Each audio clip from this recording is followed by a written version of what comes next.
Эмитуллах Рабия Гюльнуш Султан была Хасыки, главной возлюбленной османского султана Мехмеда IV и матерью султанов Мустафы II и Ахмеда III. Родилась в 1642 году в городе Ретимна на Крите, был под властью Венеции. Ее настоящее имя было Эвмания Вория. Она была дочерью греческого священника. В 3-летнем возрасте была захвачена в плен османами во время вторжения на Крит в 1645 году и вместе с другими 9 девочками оказалась во дворце султана Османской империи Ибрагима Дели, Безумного, и его валиде Кёсем Султан. Эвмания получила в султанском гареме новое имя. В некоторых источниках говорится, что это было имя Махпаре, в переводе «кусочек луны», но в истории она осталась под другим именем – Эмитуллах Рабия Гюльнуш. Ей его дали за невероятную красоту. О той же красоте свидетельствует путешественник Тавернье, который видел Эмитуллах Гюльнуш Султан в возрасте 33 лет во время ритуального обрезания ее сыновей. Он называет ее очень красивой женщиной. Когда Гюльнуш повзрослела, то привлекла внимание юного султана Мехмеда IV, известного своими частыми поездками на Балканы для охоты, за что получил прозвище «охотник». Туда он почти всегда брал и свою любимицу. У них с Мехмедом родилось 2 сыновей, оба в будущем станут султанами. Мустафа II родился в 1664 году, умер в 1703 году, и Ахмед III родился в 1673 году, умер в 1736 году. Интересно то, что Ахмед родился как раз во время одной из их поездок. Половину беременности Гюльнуш провела в дороге в карете. Кроме 2 сыновей, она родила еще и 3 дочерей. Мехмед и Эмитуллах Гюльнуш очень любили друг друга, пока не появилась соперница по имени Гюльбияз. С ее появлением Мехмед заметно охладел к своей Хасыки. Та безумно ревновала султана и, если верить некоторым источникам, приказала убить Гюльбияз, столкнуть ее со скалы. Вероятно, этот случай произошел уже после кончины матери Мехмеда, Турхан-Султан, с которой у Гюльнуш были неплохие отношения. Некоторые историки и летописцы тех времен утверждают, что Эмитуллах Гюльнуш была безжалостна. Она не только разделалась со своей соперницей Гюльбияз, но и склоняла султана к казни братьев Сулеймана и Ахмеда, находящихся в Кафесе, чтобы избежать возможного смещения его с престола и, соответственно, потери ей власти. Спасла братьев Мехмеда только валиде Турхан-Султан, мать султана Мехмеда, своим вмешательством. Это довольно интересный и удивительный факт, поскольку они не были ее сыновьями и в реальности представляли потенциальную угрозу не только для правления, но и для жизни ее сына-султана.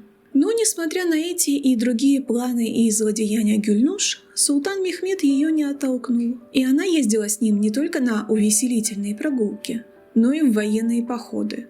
К примеру, сопровождала его вместе с валиде Турхан-Султан во время Османо-Польской войны в 1672-1673 годах, была вместе с ним во время осады Вены в 1683 году, месяцами путешествовала в карете рядом с султаном.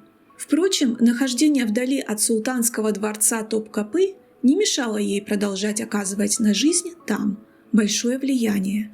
Благодаря влиятельным и верным ей людям Юсуфу Аге, главному евнуху дворца на тот момент и администратору ее вакфа, благотворительного фонда, и Фейзуллаху Эфенди, Лале, наставнику, ее старшего сына Мустафы.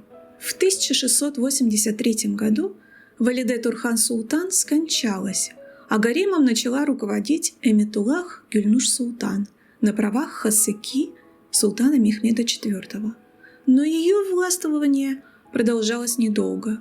В 1687 году султана Мехмеда свергли, а на престол посадили его младшего брата Сулеймана. Это был человек, просидевший в Кафесе в заточении 39 лет. Правил 4 года. Потом на престол вступил его младший брат Ахмед, правивший еще 4 года. То есть это были те самые шахзаде, казнь которых планировала когда-то Эметуллах Гюльнуш. В течение этих 8 лет Эметуллах Гюльнуш пребывала в заперти в Старом дворце в Стамбуле, где проживали все женщины, свергнутых или умерших султанов. Ее старший сын Мустафа вступил на престол в 1695 году. 53-летняя Эметуллах Гюльнуш Султан получила титул валиде, мать султана. Через 8 лет ее старшего сына свергли, а на престоле оказался ее младший сын Ахмед. Всего Эметуллах пробыла в роли валиде 20 лет. На протяжении всего этого срока Эметуллах Гюльнуш жила свободно в сравнении с прежними валиде. Так она нередко появлялась на улицах Эдирны и Стамбула в окружении слуг. Иногда даже сама брала девушек в гарем своих сыновей. Об одном таком удивительном случае я рассказывала в одном из своих видео. Эметуллах Гюльнуш сопровождала сыновей в их поездках, часто бывала в гостях во дворцах своих дочерей, устраивала их свадьбы. Имела Эметуллах Гюльнуш и политическое влияние. К примеру, ей приписывают совет сыну начать войну с Россией, русско-турецкая война 1710-1713 годы, на стороне короля Карла XII, чтобы тот, дословно, растерзал этого царя, Петра I. Иностранные послы с помощью подарков могли оказывать на нее влияние, а она, соответственно, на своего сына-султана. По заказу и за счет Эметуллах Гюльнуш Султан был выстроен комплекс зданий Джадид-Валиде в Ускюдаре, включающий мечеть, столовую, школу, фонтан и гробницу. Она также спонсировала строительство фонтанов, благодаря которым в районе Галата наконец стала доступна чистая вода. Она делала пожертвования в Эдирне, Мекке, Медине, Кастамону.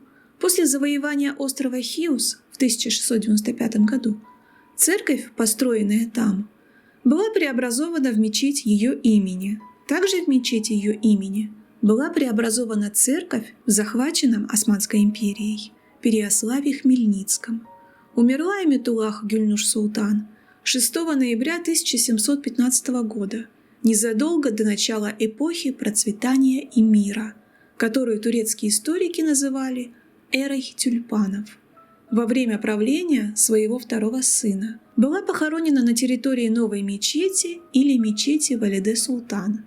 Ее строительство было начато при Софии Султан, матери султана Мурада III, а закончено только через 168 лет по приказу Валиде Турхан Султан.